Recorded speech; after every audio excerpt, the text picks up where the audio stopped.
केंद्रीय गृह मंत्री ने रेलवे मंत्री पीयूष गोयल को जन्मदिन की बधाई देते हुए कहा, पीयूष गोयल भारतीय रेलवे को मॉडर्न बनाने की दिशा में कुशलता से काम कर रहे हैं।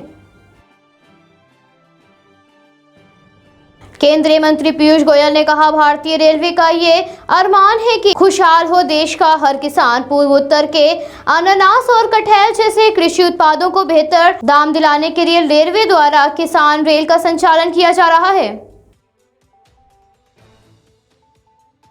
केंद्रीय स्वास्थ्य मंत्री ने कहा, मास्क है जरूरी, ना करें अनदेखी। संक्रमण से बचाव के लिए मास्क से प्रभावी हथियार है। मास्क पहने और सुरक्षित रहें, दूसरों को भी सुरक्षित रखें। महाराणा प्रताप की जयंती पर केंद्रीय मंत्री नितिन गडकरी ने उन्हें याद करते हुए कहा, अद्भुत शौर्य, अदम्य साहस और दृढ़ संकल्प के प्रतीक महान योद्धा और शासक वीर शिरोमणि महाराणा प्रताप की जयंती पर उन्हें नमन।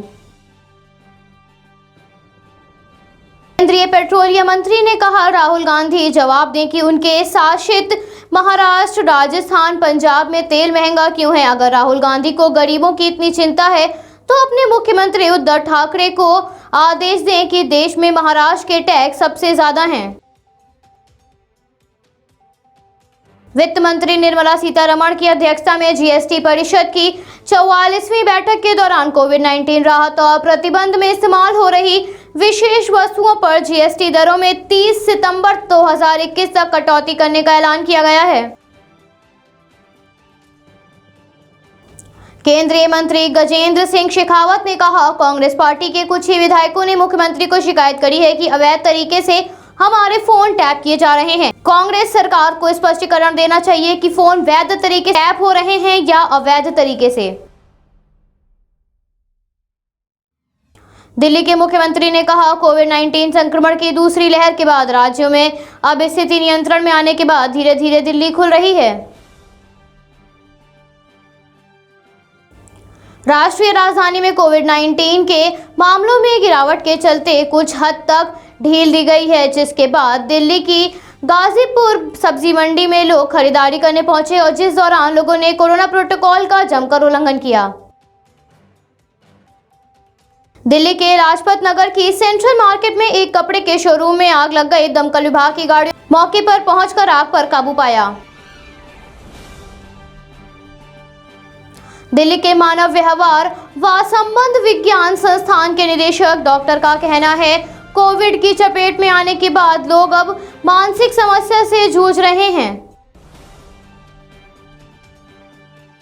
उत्तर प्रदेश के मुख्यमंत्री ने कोविड-19 संक्रमण की राज्य में स्थिति को लेकर टीम 9 के साथ बैठक की। उत्तर प्रदेश के बरेली जिले के शाही इलाके में साइकिल से खेत देखने गई 13 वर्षीय बच्ची का दुष्कर्म के बाद हत्या का मामला सामने आया। आक्रोशित परिवारजनों ने आरोपियों की जल्दी गिरफ्तारी की मांग करते हुए चक्कादह शाही मार्ग पर जाम लगा दिया। पुलिस ने कड़ी मशक्कत के साथ जाम खुलवाया तथा शव को पोस्टमार्टम के लिए भेज दिया गया है। बसपा सुप्रीमो मायावती ने बढ़ती महंगाई को लेकर कहा, एक तरफ कोरोना प्रकोप से हर प्रकार की जबरदस्त मार और दूसरी ओर पेट्रोल और डीजल आदि की लगातार बढ़ती हुई कीमतों के कारण जरूरी वस्तुओं की महंगाई भी अब आसमान छू रही है, जिसने लोगों का जीवन दुखी व त्रस्त कर दिया है। फिर भी केंद्र व राज्य सरकारें इस पर ध्यान नहीं दे रही हैं। ये अत्यंत दुख की बात है। उत्तराखंड की वरिष्ठ नेता एवं सदन में नेता विपक्ष इंदिरा हृदयेश के निधन पर समाजवादी पार्टी के नेता अखिलेश यादव ने कहा, इंदिरा हृदयेश का निधन राजनीतिक जगत के लिए अपूरणीय क्षति है। ईश्वर दिवंगत आत्मा को शांति दे। कोविड-19 की दूसरी लहर के चलते शिक्षण संस्थान बंद होने से बिहार के शिक्षा मंत्री विजय कुमार चौधरी ने कहा, अगर सब ठीक रहा तो जुलाई से राज्य में शिक्षण संस्थान खोले जा सकते हैं।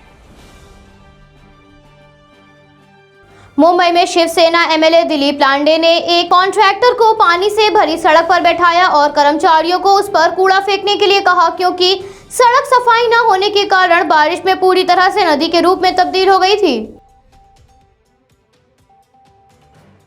मध्य प्रदेश के मुख्यमंत्री कार्यालय ने राज्य के मुख्यमंत्री से कहा, हमें राज्य को संक्रमण की तीसरी लहर से हर हाल में बचाना है। लीडर वही जो सही दिशा में जनता को लीड कर सके। राजस्थान के बीकानेर जिले में एडमिनिस्ट्रेशन द्वारा 45 वर्ष से अधिक उम्र के लोगों के लिए वैक्सीनेशन ऑन व्हील्स अभियान चलाया जा रहा है। जम्मू कश्मीर में सोपोर आतंकी हमले में ताबड़तोड़ फायरिंग के दौरान घायल हुए 2 जवानों से डीजीपी दिलबाग सिंह उनका हाल जानने अस्पताल पहुंचे। इस घटना में एसआई समेत 2 पुलिसकर्मी और 2 नागरिक भी घायल हुए हैं। भारत में पिछले 24 घंटों में कोरोना वायरस की 34,84,239 वैक्सीन लगाई गईं। भारतीय मौसम विज्ञान विभाग के अनुसार हरियाणा के कई जिलों और उत्तर प्रदेश में बारिश के आसार हैं। कोरोना की दूसरी लहर के दौरान लॉकडाउन के चलते बच्चों के नियमित टीकाकरण में 60% गिरावट आ गई है, जो पिछले साल की गिरावट दर से अधिक है, जिससे स्वास्थ्य विशेषज्ञों ने चिंता बढ़ गई है। कांग्रेस नेता राहुल गांधी द्वारा लगातार जनहित के मुद्दों को उठाए जाने के मद्देनजर ट्विटर पर #फ्यूचर मतलब राहुल गांधी नंबर 1 पर ट्रेंड करता हुआ नजर आया। Bureau report AVP 24 news Lucknow.